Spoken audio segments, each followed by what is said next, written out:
fighting up top. Dude, listen, where was I last? I played golf, and I'm watching the TNT game, and I missed the start of it, but I saw it on social media, the fight night. Listen, I said to you on our podcast that when McDermid got traded across the country, and he came in, and they were playing the first game, and Rempe didn't fight him, I'm like, unfortunately, I love this kid, but I thought that was wrong. You got to do it. Well, I mean, what a shit show. I loved every second of it. It was great. And I'll tell you, we got the text from Frosty in the morning, a little MSG cup with a picture of Eddie Vedder. Yeah. He might as well sent the picture of Mike Tyson too, because there was something in the air yesterday in MSG, something that hockey fans across the globe got a chance to witness. I was on an airplane coming back from Costa Rica, and it just so happened JetBlue, thanks JetBlue, I won't thank you for much, but the DirecTV, buddy, I was watching the TNT broadcasts, and it was epic. It was epic. It was awesome. I mean, just so happens that you've been part of one, right? But you weren't on the I was never part of one. I mean, I was in a Line Brawl in the American League. Yeah. So never in the show. I was one in junior. But New York and New Jersey, just so happens that MSG is the place for fight night, and it happened again. What epic fashion. By the way, the highlight to me is Greener and Laviolette just fucking up on their tippy toes, going at each other. Love it. Greener could have got to the bench there. He's halfway there. Might as well just jump in there. I'm like, maybe there should be a security guard or something there to stop Greener, because Greener was ready to rock. Funny you say that. So Greener, obviously the road team puts their lineup in first. Yeah. So Greener says, if we're coming in MSG, we're starting the fourth line. Peter Laviolette does the right thing, throws out his fourth line. It's go time.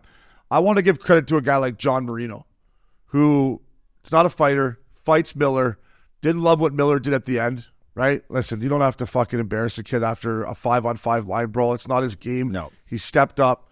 Gaudreau, love it. And the main event, Rempe and McQuaid was unbelievable. What a fucking tilt. Listen, this Rempe, he's learning on the job.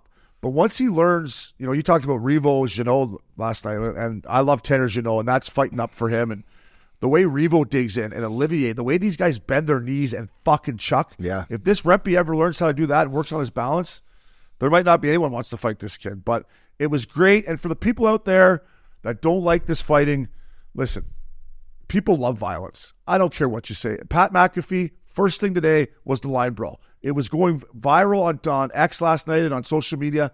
We don't need this every night. We don't need every night for it to be a complete gong show, but this is part of the game. People love it. That's why people love UFC. They love boxing. It's fucking men out there competing and fighting. The bar was going crazy. Uppy, I think this was awesome. An awesome night for hockey. Yeah. I really do.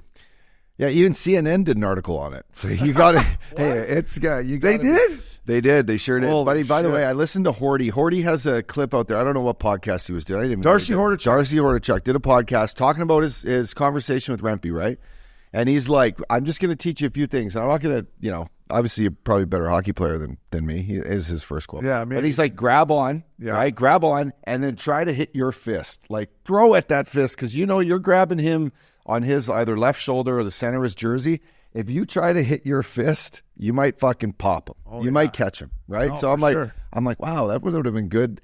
That's like good teaching rules. Like, if you tuck your chin and you throw at your other fist, fuck, odds are you hit the guy right in his melon. And listen, anyway. Yeah, I know. And Horty's right. And Horty had some of the best balance, because he's always a smaller guy fighting bigger boys back then. And Horty would get low. And yeah, Horty would throw to put your fist through the guy's head. Like, you know what I mean? Like, that's how, if you really want to chuck, and Hordichuk was one of the best guys I've ever seen. But like, for people that are going to say, oh, we don't need this in hockey, you're wrong. You're absolutely wrong. Matt Rempe loves it. The New York Rangers are such a closer team since Matt Rempe's been on their squad. Like, you heard Adam Fox's comments. Then you heard Smith's comments from New Jersey about, I give these guys credit for sticking up for each other. And Fox said the same thing. We're doing it for each other, protecting each other. I mean, it was awesome. Yeah. Nobody got hurt. No, it's great. Chucking. Matt Rempe going off the ice like this, I loved it when he was going how much ass is he getting right now? I hope, he's got to be getting. I hope a fun, ton. Right? I hope a ton. Hey, so by the way, what do you think of this rule 46-7 stating, misconduct penalties imposed on any player who gets the major penalty after the original altercation? Well, what's your thoughts on, like, when fucking 5 fights go on within, half a second, do you think four fights need to be ejected, or do you just let him just fucking put him in the box, give him 2, 5, and a 10, or whatever the case, No, I would love that. You got to come back. That's the old second fight rule they put in. Yeah, right? but there's a time there's a second fight happening. When they all go off as the same fight, what are we talking about? You just want to throw these guys out of the game? No, it's true. It's a good point. And listen, obviously McDermott and Rempe were getting tossed. Right? Yeah. Like we got to get these two.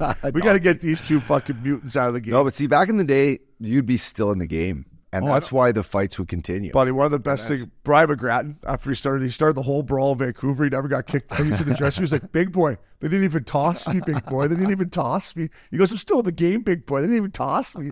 I'm like, they didn't toss you. I thought you started the whole thing. But yeah, I mean, to throw all those guys right off the start. Then it becomes just a skills game. Yeah. Right? You take out all the guys that want to just take each other's heads off. Yeah, and I loved what McDermott said. He said, listen, McDermott knows that the only reason he stays in the league is because of the role he plays. And he's like, I love what this kid's doing. Now he's got my respect, and now it's over. Now, if they would have fought the first time they played him and Rempe, we probably wouldn't have saw a 5-on-5 brawl. So I guess I'm glad they didn't fight. But now it's done. It's over with. It's handled. Nobody got hurt, thank God. The fans loved it. Pat McAfee is talking about it on his show. The first thing, Stephon Diggs got traded. The first thing he talked about was fucking NHL and fighting. So sorry, people, if you don't like it. As Grape said, tea time. It's good for hockey, and we cannot lose this up. We cannot lose our physicality, man. And that's why if you're going to an NHL game, get there on time. Yeah. Because if you miss that and you bought your $2,000 seats to MSG to sit at center ice, you're probably kicking yourself in the nuts today. You'd be pissed. You'd be pissed. Right? So get there on puck drop. Or the subway or it was a little you had jammed to up. take a piss, eh? You had to do West. You're like, I got to take a quick piss, boys. You get into it. What I miss? I miss. Rempe, you're a beauty, like the Updog says. I hope you're doing some damage, fella. And if you're thirsty, go to Due West. The boys said you won't have to pay for a drink.